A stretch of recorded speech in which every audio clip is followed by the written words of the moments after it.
அனைவருக்கும் வணக்கம். அர்ச்சனாவுடைய PR company என்ன அப்படிங்கிறதுக்கு இப்போ ஒரு ப்ரூஃப் கிடச்சிருக்கு. இணையத்தில் ஃபுல்லாக பார்த்தீங்கன்னா அந்த ப்ரூஃப் வந்து பார்த்தீங்கன்னா வைரலாக பரவிட்டு இருக்கு.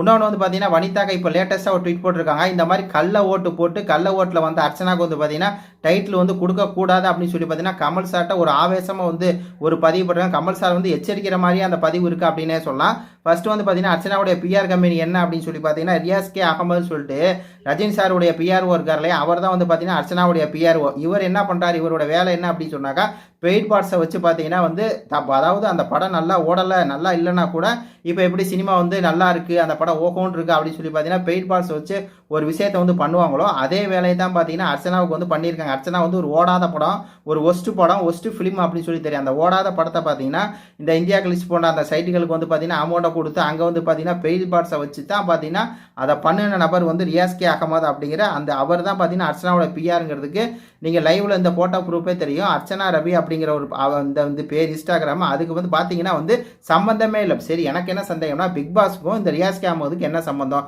அர்ச்சனாவுக்கும் இந்த ரியாஸ் கே அகமதுக்கு என்ன சம்பந்தம், அவங்க எதுக்கு அர்ச்சனாவுக்கு தேவையில்லாமல் வாண்டடாக வந்து ஒரு ஃபோட்டோவை போட்டு அர்ச்சனாவுக்கு வந்து பார்த்தீங்கன்னா ஹாப்பி பர்த்டே சொல்லணும். சொல்லுங்கள், எதுக்கு சொல்லணும்? ரியாஸ் கே அகமதுக்கும் அர்ச்சனாவுக்கு என்ன சம்பந்தம்? என்ன சம்பந்தம் அப்படின்னா அர்ச்சனாவுடைய பிஆர்.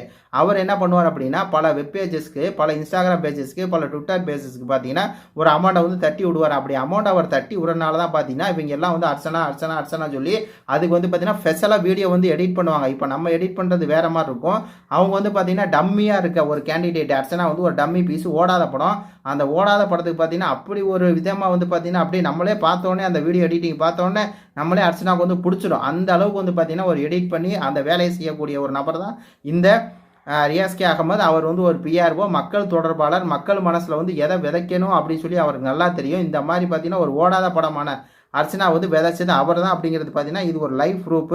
அர்ச்சனாவுடைய பிஆர் வந்து ரியாஸ் கே அகமது அப்படிங்கிறது வந்து வெட்ட வெளிச்சமாகி போச்சு. அப்படி இருக்கும்போது அர்ச்சனாவுடைய டைட்டில் வந்து ஒரு ஏற்றுக்க முடியாத ஒரு டைட்டில். அர்ச்சனாவுடைய டைட்டில் கமல் சார் கொடுத்தா கூட அது ஃபேக், ஒரு ட்ராமாங்கிறத நம்ம இப்போ சொல்லிட்டோம் இல்லையா? அதே தான் பார்த்தீங்கன்னா வனிதாக்கா சொல்லியிருக்காங்க. இந்த மாதிரி கமல் சார் உங்களை நம்பி தான் பார்த்தீங்கன்னா நாங்கள் அந்த பிக் பாஸ் 6 ஷோவை வந்து பார்த்துக்கிட்டு இருக்கிறோம். அப்படி இருக்கும்போது நீங்கள் அரசியல்லாம் நேர்மையாக பேசுகிறீங்க.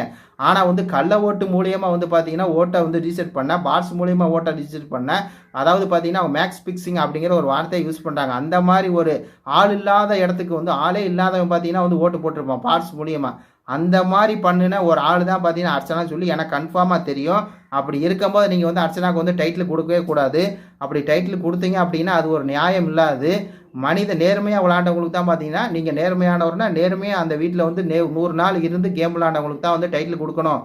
அப்படி இல்லை அப்படின்னு சொன்னாக்கா அடுத்தடுத்த சீசன்கள்லாம் வந்து பார்த்தீங்கன்னா வேஸ்ட்டு அப்படிங்கிற மாதிரி பார்த்தீங்கன்னா ஓப்பனாக வந்து கமல் சாருக்கு வந்து எச்சரிக்கை வேறு மாதிரி கொடுத்துருக்காங்க. ஒரே வார்த்தையில் சொன்னோம் அப்படின்னா அர்ச்சனாவுக்கு வந்து டைட்டில் கொடுக்கக்கூடாது. அது ஒரு பிஆர் ஓட்டு, கள்ள ஓட்டுங்கிற அந்த வார்த்தையை கூட அவங்க வந்து பயன்படுத்தியிருப்பாங்க. நம்மளே அடிக்கடி சொல்லியிருக்கோம் அர்ச்சனாவுக்கு வரக்கூடிய அனைத்து ஓட்டுமே பார்த்தீங்கன்னா ஒரு கள்ள ஓட்டு. ஒரு 5% தான் பார்த்தீங்கன்னா அந்த அங்கனங்கன இருப்பாங்க. ஒரு 50-100 பேர் தான் இருப்பாங்க. மீது எல்லாமே பார்த்தீங்கன்னா பெய்ட் பார்ட்ஸு, கள்ள ஓட்டு அப்படிங்கிறத பார்த்தீங்கன்னா நான் சொல்லலைங்க, வனிதா சொல்லியிருக்காங்க. இன்னொன்று நீங்கள் லைவ் ப்ரூஃபே பார்த்துக்கலாம். அர்ச்சனாவுக்கு வந்து பிஆர் இருக்காங்க அப்படின்னு சொல்லி. PR company Riyaz K Ahmed அப்படிங்கிறவர் அவர் ரஜினி சாருக்கே பிஆர் வேலை பார்ப்பார் அப்படின்னா அப்போ நீங்கள் பார்த்துங்க அவர் எவ்வளோ பெரிய ஆள். அவர்கிட்ட போய் பிஆர் வேலை கொடுத்தா அவர் சாதிக்காமல் விடுவாரா?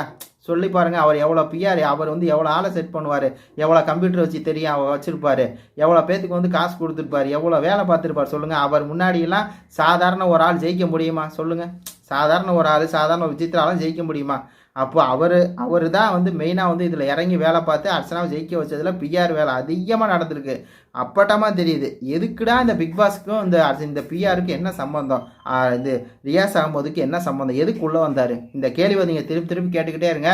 இது பற்றி உங்கள் கருத்துக்களை சொல்லுங்கள். நன்றி, வணக்கம்.